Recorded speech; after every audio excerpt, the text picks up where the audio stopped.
사람의 마음은 어떻게 작동하는 것일까요? 심리학이 가르쳐주는 몇 가지 요령을 터득하면 우리의 일상은 한결 더 편안하고 성공적일 수 있을 것 같은데요. 인생에 커다란 도움을 줄 자아 인식을 얻어가시기 바랍니다.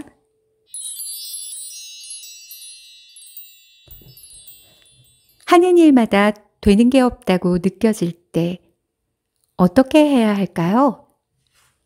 마음의 법칙이라는 책에서 제시한 솔루션은 바로 리프레이밍입니다. 프레임이란 사고방식이나 느끼는 방식의 틀을 의미합니다. 그래서 틀을 새롭게 함이라는 뜻의 리프레이밍은 틀을 바꾸어 사건을 다른 관점에서 바라보고 새로운 의미를 부여하는 것을 말합니다. 심리학에서 물구나무서기 방법이라고도 불린다고 하는데요. 당신의 엉망이 되어버린 하루를 리프레이밍 전과 후로 나누어 소개시켜 드릴게요. 먼저 리프레이밍 전 오늘의 하루입니다. 중요한 일정을 앞둔 날이다. 그러나 자명종은 정신줄을 놓아버렸다. 너무 늦게 깬 것도 복장 터지는 마당에 침대에서 일어나며 살짝 발을 겹질렀다. 욕조에서 뜨거운 물로 찜질하고 나서야 좀 풀렸다. 서둘러 집을 나서는데 외투 단추가 떨어져 나간다. 아, 어쩌자고 구두끈마저 풀릴까? 서류 가방을 들고 고개 하듯 헐레벌떡 달렸으나 바로 코앞에서 버스는 떠나고 말았다. 간신히 회사에 도착했는데 이번엔 승강기가 고장났다.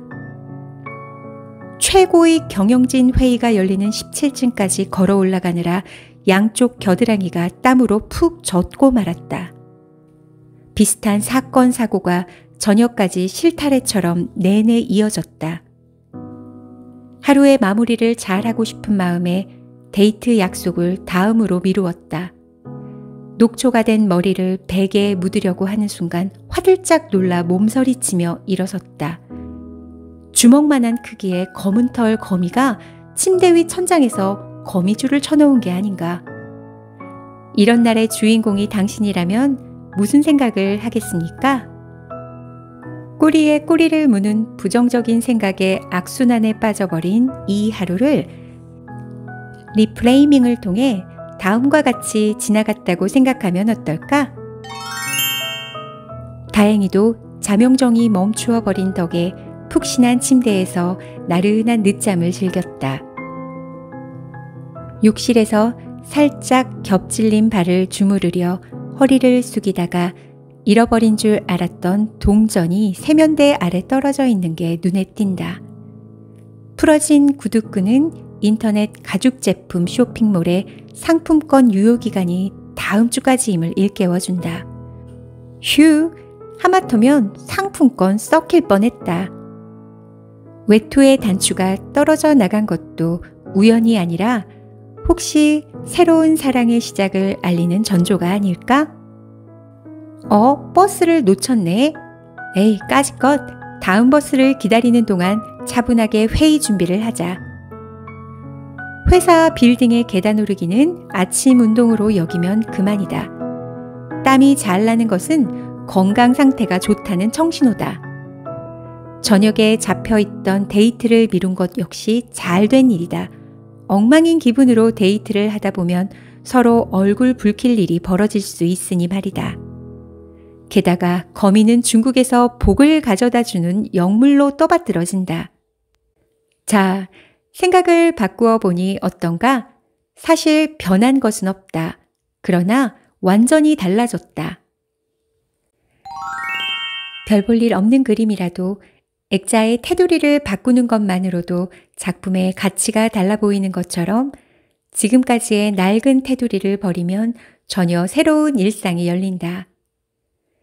리프레이밍은 사실에 아무것도 바꾸지 못하지만 우리가 앞으로 나아가는 것을 가로막는 부정적인 생각을 바꾸도록 도와준다. 이것이 곧 내 힘으로 사는 인생과 다른 힘에 끌려다니는 인생의 결정적인 차이이다. 무조건적으로 모든 것을 그저 멋지게 꾸며대라는 것은 결코 아니다. 먼저 자신의 느낌과 감정을 충분히 의식하자. 부정적인 느낌일지라도 허락하고 받아들이자. 그것은 나 자신의 일부이며 내 인생의 일부이다. 그런 다음 사건을 리프레이밍하고 바꾸어라. 자질구레한 것들을 두고 절망하거나 흥분하기보다 리프레이밍에 더 많은 노력을 기울이는 편이 정신건강에 훨씬 이롭다. 우리를 불안하게 만드는 것은 사물이나 사건이 아니다. 그것을 바라보는 우리의 생각이 불안의 원인이다.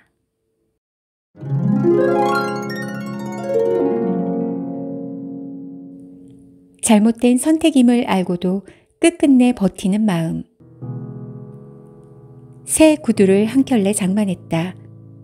대단히 비싼 명품 구두이다. 사실 사장 때문에 화가 치민 나머지 분풀이로 질러버렸다. 서둘러 매장으로 들어가 평소에 눈여겨둔 명품 구두를 집어들었다. 계좌에 폭탄이 떨어지리라는 염려 따윈 안중에도 없었다. 그러나 앞불싸 이를 어쩌면 좋은가. 분명 맞는 사이즈를 골랐음에도 발이 들어가지 않는다. 교환을 하려면 영수증이 필요한데 매장을 나서면서 아무 생각 없이 영수증을 쓰레기통에 버리고 말았다.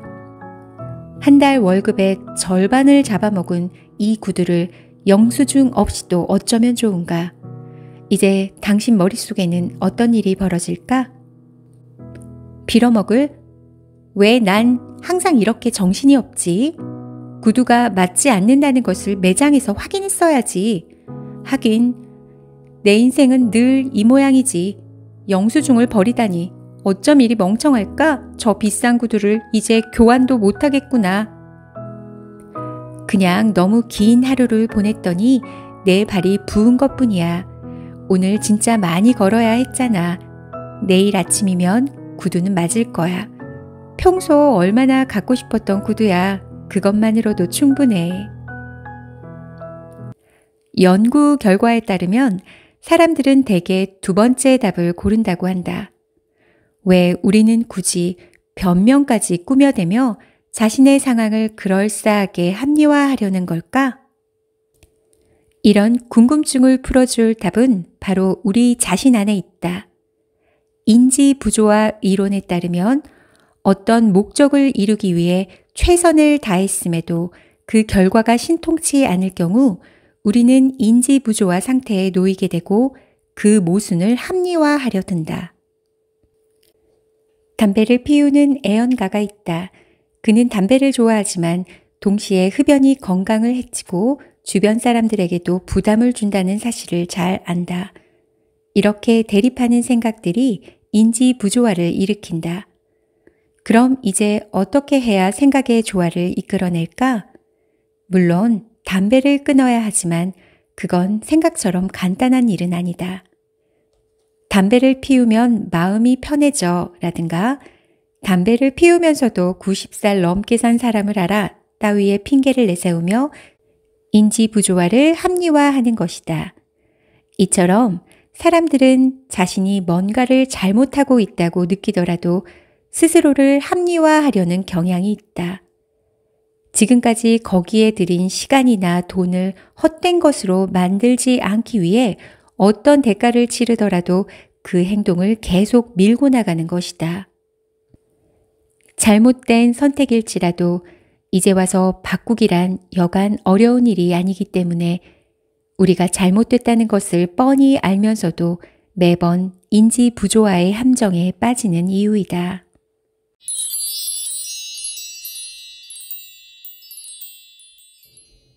타인을 내 뜻대로 바꿀 수 있는 유일한 방법.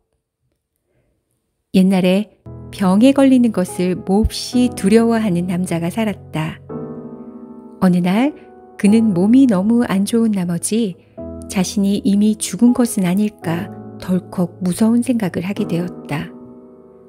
완전히 기운을 잃은 남자는 아내에게 갔고 아내는 남편의 손을 꼭 잡고 웃으면서 사랑을 듬뿍 담아 이렇게 말해주었다.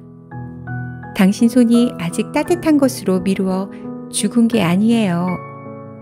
성탄절을 얼마 앞두고 남자는 크리스마스 트리로 쓸 전나무를 구하러 숲으로 갔다. 한창 나무를 베다가 이마에 난 땀을 닦던 남자는 등줄기를 타고 내려오는 전율을 느꼈다. 손이 얼음장처럼 차가웠기 때문이다. 놀란 남자는 도끼를 내려놓고 생각했다. 뭐하러 나무를 베지?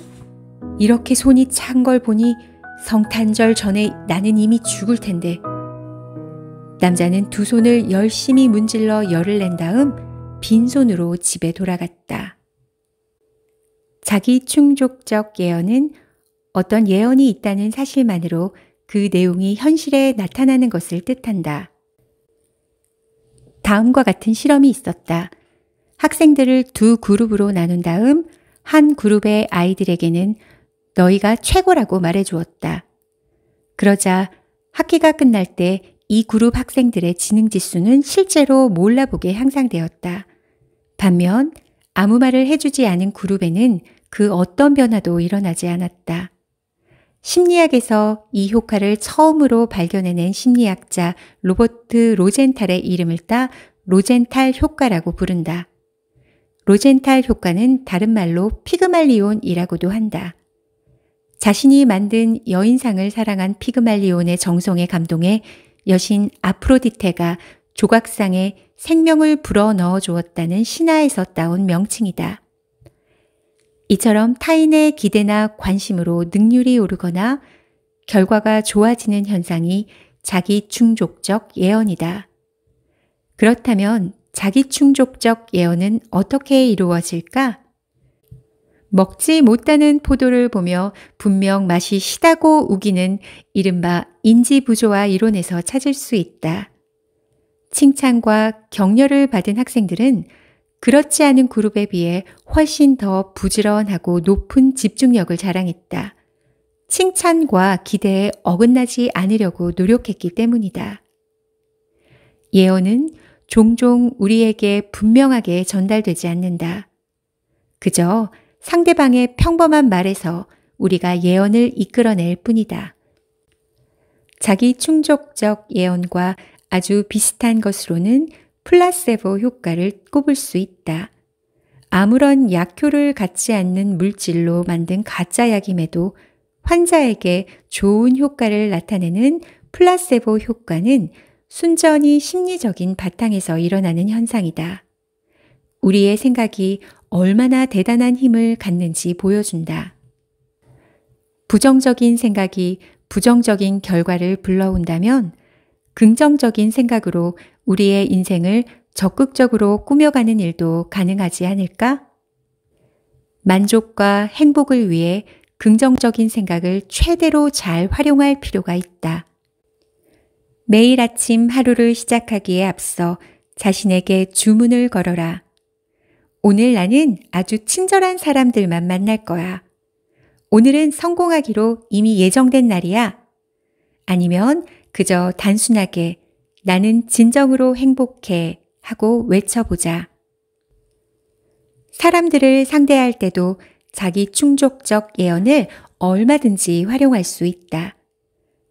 어떤 사람이 특정한 좋은 성격을 보여주기 원한다면 그런 성격을 칭찬하라. 상대방은 어느덧 자신도 모르게 그런 성격을 보여주려 노력할 게 틀림없다. 칭찬을 받은 사람은 그 칭찬에 부응하기 위해서라도 그런 성격이 되도록 노력한다.